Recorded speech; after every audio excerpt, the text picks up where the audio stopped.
नमस्कार। हामी कर्णालीको आँखा युट्युब च्यानलमा पुनः नमस्कार गर्न गइराखेका छौँ। हाम्रो च्यानललाई यहाँहरूले सब्स्क्राइब, लाइक, शेयर र पुरा भिडियो हेरेर सहयोग गरिदिनु होला। हामीले कर्णाली प्रदेशमा रहेका विभिन्न ऐतिहासिक, सांस्कृतिक र विभिन्न गतिविधिहरू प्रस्तुत गर्ने क्रममा आज हामीले दैलेख र कालीकोट जिल्लामा रहेको जुन महाबु धाम छ र कालीकोट र दैलेखका बासिन्दाहरू, त्यस भेगका जनताहरूले एउटा ठुलो आस्थाको केन्द्रको रूपमा लिने गरिराखेका छन्। त्यही ठाउँमा गएर आज हाम्रा साथीहरू निर्मल अधिकारी, वासुदेव उपाध्याय लगायतका साथीहरूले रिपोर्टिङ गर्नुभएको छ। सम्पूर्ण गतिविधिहरू अब रिपोर्ट मार्फत। मठमा छौँ। लाखौं सनातनी नेपालीहरूको आस्थाको धरोहर भगवान शिवजीको गाथ, कतिपयले गाथा पनि भन्ने गरिन्छ। भगवान शिवजीको गाथ हो यहाँ। अब यो ठाउँ आस्थाको हिसाबले हेऱ्यो भने असाध्यै पवित्र ठाउँ छ। यहाँ हामीले पनि एक खालको अनुभूति गरिसक्यौँ। यहाँ आउने बित्तिकै न हामीलाई मोबाइल फोनहरू चलाउन मन लागिरहेछ, न हामीलाई अरू कसैको फोनको प्रभाव छ। हामी केवल शिवजीको सानिध्यमा आउने बित्तिकै फरक खालको अनुभूति र फरक खालको आनन्दको अनुभूति गरिरहेछौँ। तर त्यो आनन्द सँगसँगै यहाँ केही चुनौतीहरू पनि देखिएका छन्। हामी आस्थाको रूपले आउँ महाबुमा, त्रिशूलहरू चढाउँ शिवजीलाई, शिवजीलाई चढ्ने चिजहरू, शिवजीलाई चढ्ने चिजहरू जलधारा चढाउँ, घण्टहरू चढाउँ, गजुरहरू शिवजीलाई चढाउँ। हामीले यो सबै कुरा गरौँ, नेजा राखौँ शिवजीका लागि। सबै कुरा हाम्रो आस्थाले, हाम्रो श्रद्धाले जे हामी जुटाउन सक्छौँ त्यो शिवजीलाई हामी अर्पण गरौँ। तर साथसाथै मेरो एउटा अनुरोध के छ भने यति ठुलो, यति पवित्र र भगवान साम्ब सदा शिवजीको यो तिब्बतमा भएको कैलाश मानसरोवर पछिको यो कैलाश गाथ दोस्रो पवित्र स्थल मानिन्छ शिवका तीनवटा स्थानहरूमध्ये।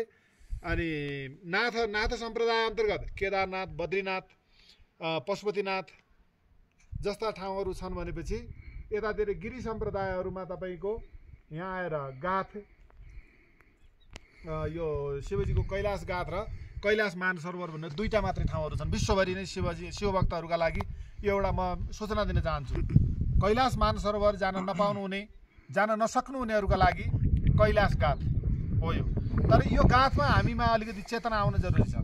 अब यो प्लास्टिक जन्ने चिजहरू ल्याएर यहाँको सौन्दर्यलाई हामीले बिगारिरहेछौँ, यहाँको वातावरणलाई प्रदूषित गरिरहेछौँ र यहाँ फुल्ने बुकीका फाँटहरूलाई हामीले प्लास्टिकले प्रदूषित गरिरहेछौँ। त्यस कारणले यो गाथामा यहाँको स्थानीय सरकार, महाबै गाउँपालिकाको स्थानीय सरकार र महाबु गाउँपालिका दुवैतिरका स्थानीय सरकार, प्रदेश सरकार लगायतको हामी यहाँबाट यही शिवजीको गाथबाट एउटा के ध्यान आकर्षण गराउन चाहन्छौँ भने यो यहाँको सेनिटेसनको लागि, अझै यहाँको सरसफाइको लागि अलिकति सतर्कता बढी अप्नाउनु पर्ने देखिन्छ। यसरी तीर्थालुहरूको यो यहाँको पर्वको बेला घुइँचो लाग्ने र प्लास्टिकका थैलाहरू यहाँबाट जताकतै छरपस्ट फाल्नुले यहाँको वातावरण असाध्यै पवित्र भयो। अबको 8-10 वर्षपछि यहाँ शिवजीको गाथ होइन, यहाँ प्लास्टिक गाथ हुने भयो, यहाँ फोहोरहरूको गाथ हुने भयो हाम्रो यो तरिकाले गर्दा।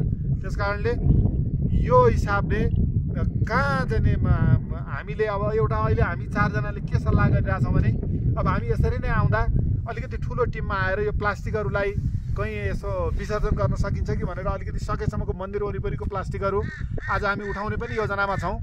र अब कति सकिन्छ धेरै छ, हामीसँग समय धेरै छैन। यस हिसाबले यो प्लास्टिक जन्ने चिजहरू फोहोर नगरिदिउँ। आउँ, आस्था बोकेर आउँ, तर फोहोर बोकेर नआउँ मन्दिरमा। धर्म बोकेर आउँ, तर कुकर्म बोकेर मन्दिरमा नआउँ। यो चाहिँ नै म तपाईँहरू सबैलाई अनुरोध गर्न चाहन्छु। यो स्थललाई जोगाउनुहोस्। धन्यवाद। हस्, धन्यवाद बास सर। उहाँले धेरै कुरा चाहिँ गरिसक्नुभयो। वास्तवमा यसको महिमा, यसको चर्चा परिचर्चा असाध्यै धेरै लामो छ। हामी चाहिँ यो सोचिरहेछौँ, हामी एउटा धार्मिक हिसाबले यसको महत्त्व, महिमा, गरिमा त अलि बासरले धेरै कुरा गरिसक्नुभयो। म पनि अलि पहिला आएँ, त्यति धेरै बसाइ व्यवस्थापन राम्रो थिएन। लगभग 15 वर्ष अगाडितिर हो म यहाँ आएको। त्यतिखेर यो ढुङ्गाहरू मात्रै थियो, 1-2टा मन्दिरहरू थिए, केही त्रिशूलहरू देखिन्थ्यो। अहिले त्योभन्दा धेरै बढिरहेछ। यसको मतलब के पनि हो त भन्दाखेरि यसको चर्चा, यो प्रतिको विश्वास, यसले जुन एउटा शिवजी प्रतिको चाहिँ भक्तहरू अहिले चाहिँ बढिरहेछन्।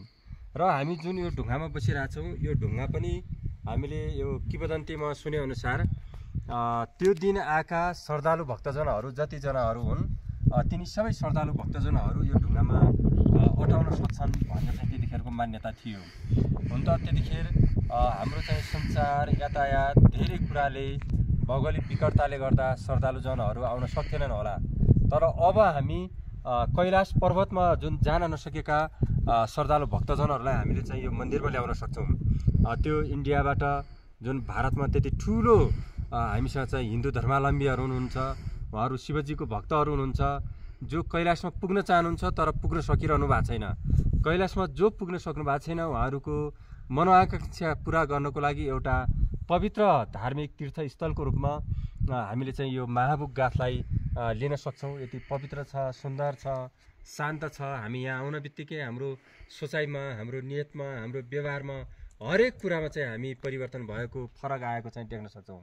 तर अघि बासु सरले भने जस्तै मलाई पनि अलिकति के दुःख लाग्यो त भन्दाखेरि हामी श्रद्धालुहरू, हामी भक्तालुहरूको कर्तव्य भनेको एउटा ध्वजा चढाउनु, एउटा चाहिँ टाँगो चढाउनु, पूजा गर्नु मात्रै होइन।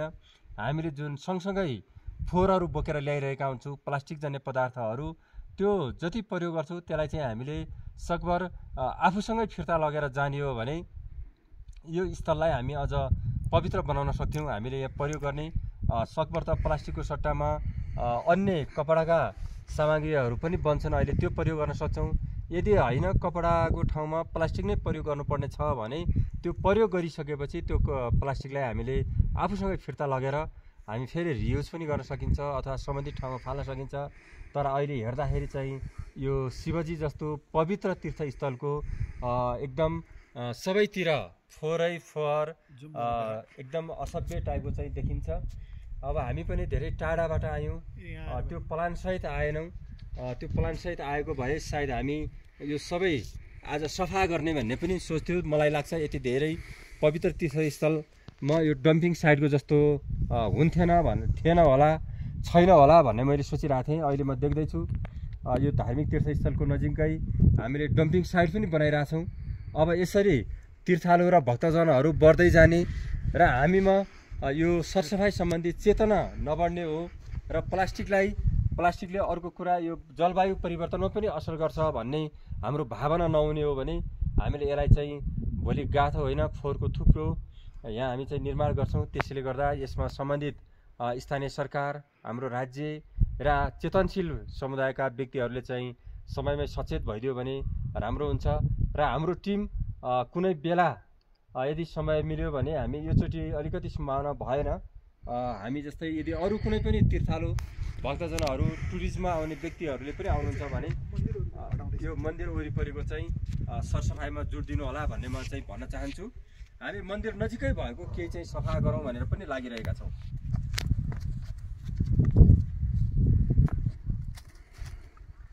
त्यो बोटिङ चलाइदेऊ, त्यो पनि यता लाग्यो। Govind sir, continue the video please. Record me sir.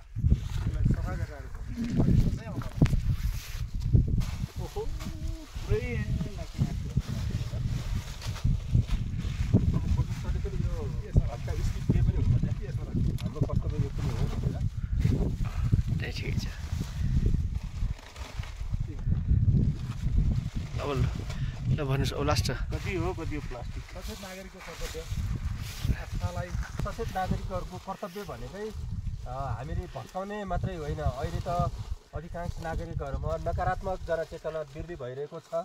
हामी भडकको भावना हुनु, सभ्य समाज निर्माण गर्न नलाग्ने त्यस्तो खालको समस्या देखिन्छ। यदि हरेक नागरिकमा हामी विकसित देशहरू हेऱ्यौँ भने पनि ती देशहरूमा त्यसै विकास भएको होइन, त्यसै ती देशहरू सभ्य भएका होइनन्। जहाँका नागरिकहरू सभ्य हुन्छन् त्यहाँको देश पनि सभ्य बन्छ र त्यहाँ विकास पनि हुन्छ।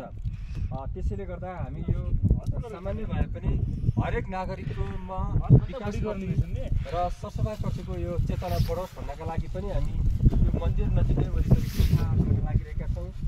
योभन्दा पछाडि अन्य कुनै पनि तीर्थालु यात्रुहरू, तीर्थजनहरू अथवा पर्यटकीय हिसाबले चाहिँ घुमफिर गर्न आउने महानुभावहरू हुनुहुन्छ भने तपाईँ हामीले दुईवटा मात्रै प्लास्टिक बाहिर फाल्दाखेरि तपाईँ हामीले दुईवटा मात्रै फोहोरहरू बाहिर फाल्दाखेरि पनि हामीले यो मन्दिरलाई यो क्षेत्रलाई चाहिँ अझ राम्रो बनाउन सक्छौँ हाम्रो आस्थाको यो केन्द्रलाई। त्यसले गर्दा हामी लागिरहेका छौँ। यहाँ वासुदेव उपाध्याय सर उहाँ माथाबु गाउँपालिकाकै हुनुहुन्छ, स्थानीयवासी पनि हो उहाँ। त्यसै गरी नमराज थापा हुनुहुन्छ, उहाँ नारायणी नगरपालिकाको। हामी तिनजनाले चाहिँ हाम्रो सक्दो यो सानो सहयोग भए पनि छोटो समयमा केही सफा गरौँ भनेर हामी चाहिँ लागिरहेका छौँ।